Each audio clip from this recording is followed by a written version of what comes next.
Our top story this morning, Montana lawmakers wrapped up a special session to patch projected $227 million budget deficit without increasing taxes. Governor Steve Bullock made $76.6 million in cuts, while lawmakers and the administration recommended $94 million in transfers and other savings or income, including temporarily suspending payments into the state employee health care plan and the judge's retirement fund and auctioning new liquor licenses. Part of the package includes temporarily charging a 3% management fee on Montana state fund investments over $1 billion to raise nearly $30 million. Lawmakers also approved $15 million in state employee furloughs. While the governor had recommended some temporary tax increases, Republicans passed legislation that essentially forces him to extend the contract for CoreCivic to manage President Shelby to access $30 million or make additional cuts.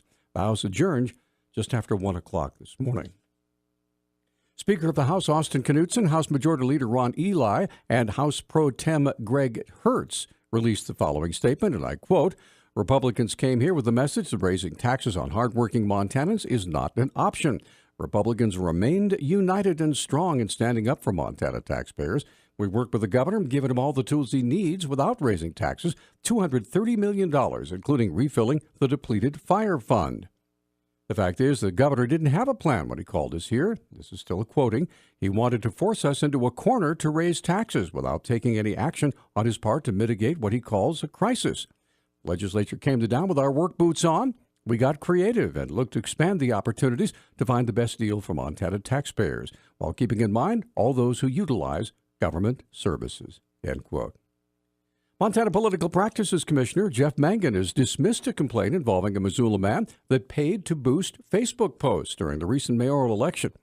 Though the complaint filed by Representative Bryce Bennett against Vent Missoula was dismissed, Mangan was clear that if similarly boosted Facebook posts were to happen again without, quote, paid for by attribution, end quote, they could result in a fine. When something's so new and it doesn't include a filing or reporting violation, such as attribution, we can find excusable neglect and dismiss it for that.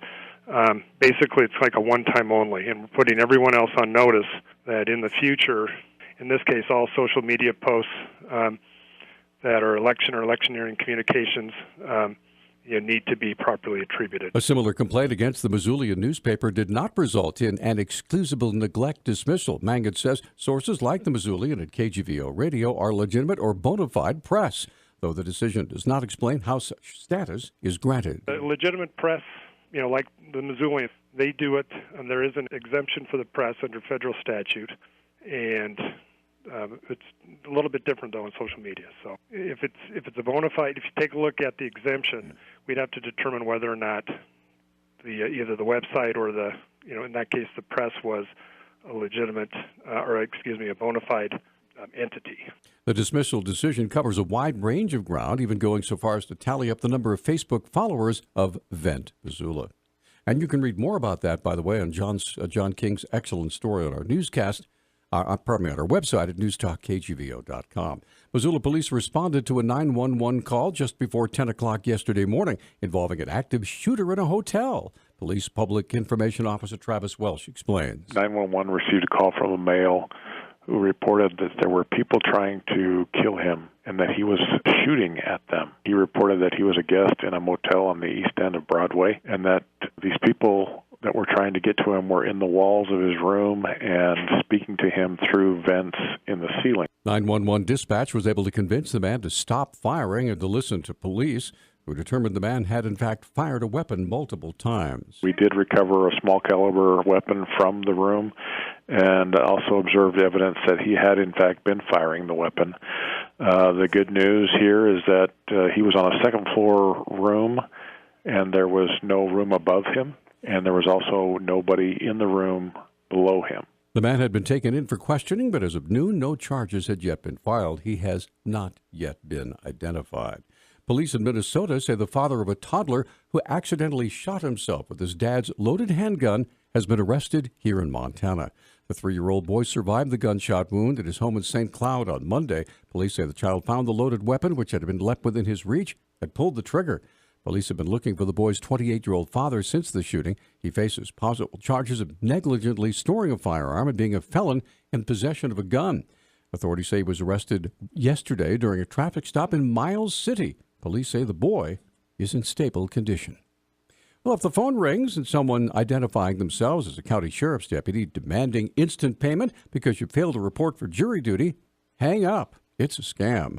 Clerk of Missoula District Court, Shirley Faust, said yesterday her office has received calls about such a scam. We've received reports from citizens saying that they've received a phone call from someone identifying themselves as a deputy from the sheriff's office and saying that they have failed to appear for jury duty and the sheriff's office is on the way to pick them up. The caller will actually give a badge number and suggest that they give a credit card number so that they can pay the fees and avoid being arrested. Faust described the usual procedure her office follows for those who fail to show up for jury duty. The normal procedure would be for somebody from our office to contact the person and just remind them, find out if they forgot to appear. Unless and until somebody has actually been served with notice of a hearing by a sheriff's deputy, they have a chance to appear at a hearing, they would not be held in contempt and be fined.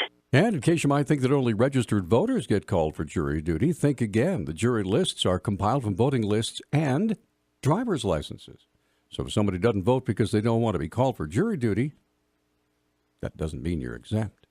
There's a big hole in Caras Park that'll house the first major project for the city of Missoula's new stormwater utility that'll help filter trash and sediment and keep it out of the Clark Fork River. Stormwater Superintendent Bob Hayes described the project. The city's in the process of installing a hydrodynamic separator, which is a fancy term for a really specialized filter to filter material out of stormwater before it's deposited into the Clark Fork River.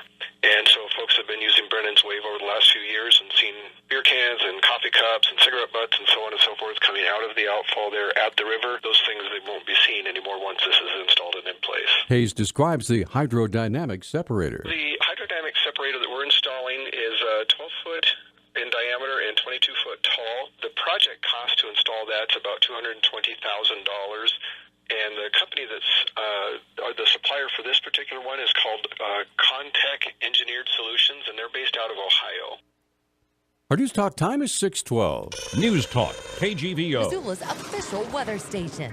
Mostly cloudy to cloudy skies with a wintry mix of rain and snow. Daytime highs will be right around the 40-degree mark with a wind out of the southeast at 5 to 15 miles per hour. Tonight, areas of snowfall, snow accumulations less than an inch. I'm meteorologist Brooke Foster, KECI 13.